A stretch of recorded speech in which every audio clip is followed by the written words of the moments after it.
Ever been in a room full of people and you still feel invisible? I'm going to help you find the voice you never knew you needed. Hi, I'm Jodelle. Welcome to my channel. If you like what you see and you like me, then remember to sub if you love. Let's jump into it. The moment for me was when I was passed over for an opportunity, something that I had voiced that I wanted, that I was looking for. I wanted this opportunity, and when it came up, they didn't even let me know it was on the table. In fact, I didn't even find out until the deal was done, the papers were signed, and it was actually old news. And that hurt. That made me realize in that moment, it was like this cold wash that came over me, and I realized that I needed to have a voice. And I didn't even know that I needed to have one. And that is so sad, because I think now of all the opportunities that I missed because I simply didn't speak up. I was invisible. Even though I was an owner, even though I had a place in this business, I was still invisible to the people around me, to the leadership team. And because I didn't know that I needed to have a voice, I fear that there's others out there like me that don't even realize they need to have one and why it's so important. So figuring out how to find your voice is getting really clear on what you bring to the table. Know your value. Your voice has power when you believe that it does. Ask yourself the question, what are 3 things people come to you about to ask your advice on? Another question that you could ask 3 close friends, what do you think I do better than most? Their answers may surprise you, and it can shine a light on where you're blinded, because sometimes self-reflection is just not so clear. We don't have a ton of clarity when it comes to looking at ourselves. Even though we love talking about ourselves and we love diving into all the nuances, sometimes we're still unclear on what our true value is. Remember, you can't speak with confidence if you don't think you have something worth saying. Confidence isn't always built in high-stake instances. That's actually one of the first places that you'll notice that you're not confident. It's built in small places. Start speaking up in safe spaces. One of the places that I started speaking up was in spaces on X. That really helped me speak my thoughts more fulsomely. I tend to just kind of say the idea and then not really flesh it out.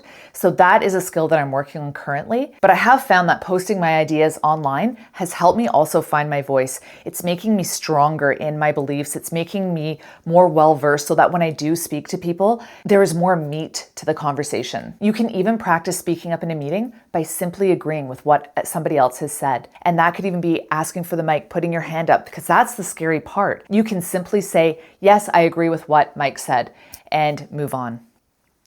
The goal isn't to be perfect. It's simply to get your voice heard out loud so you get used to that feeling and you get over some of those initial hurdles that will constantly stop you from speaking up and having a voice. One amazing trick that you can use is to learn and master one phrase that makes speaking up easier. A really great one is, may I offer a different perspective? It's respectful, confident, and it shows that you own your own voice. Another one is, I'd like to build on that idea. Here's how I see it from my experience. Pick one, practice it. You don't need a whole speech, just a door to walk through. Another one that I use, and I use quite consistently, is, that's wonderful. I have some ideas on that. Would you like to hear some feedback? That again opens the door. They will usually say yes. It's an easy yes for them, and just go in soft, right? You don't need to go guns blazing and tell them everything that they need to change, but giving one high value piece of feedback shows that you have an opinion and that you are taking a stance and that you have a strong voice, and it's practicing that skill set over and over. Finding your voice is a journey. It's not just one moment in time. I could not pinpoint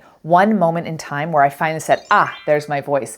It is constant. I still am finding it. I'm still getting better at it. I'm still getting stronger with it. The better my communication skills are, the more confident I am in speaking, the clearer my voice is and the clearer my story is. It's not about being the loudest in the room. It's about believing you deserve to be heard. And that is when I went back east, I told my story. I didn't ask for the opportunity. I wasn't saying, hey, give me this, give me the 3 drive-thrus. What I was saying was, this is my story. This is what I'm doing really well in my restaurants. This is why I'm a great owner in this franchise business. This is why you would want to give me more restaurants. I am showing them and I'm telling them all these great things that I'm already doing so that they can put the pieces together and be like, this is someone that we want to work with going forward. This is someone we see a future with and that we want to build upon because she's got a really strong foundation.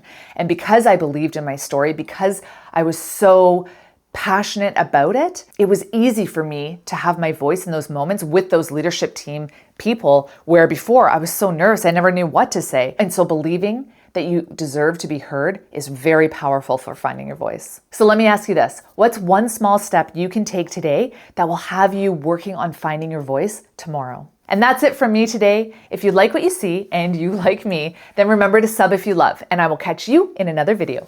Bye.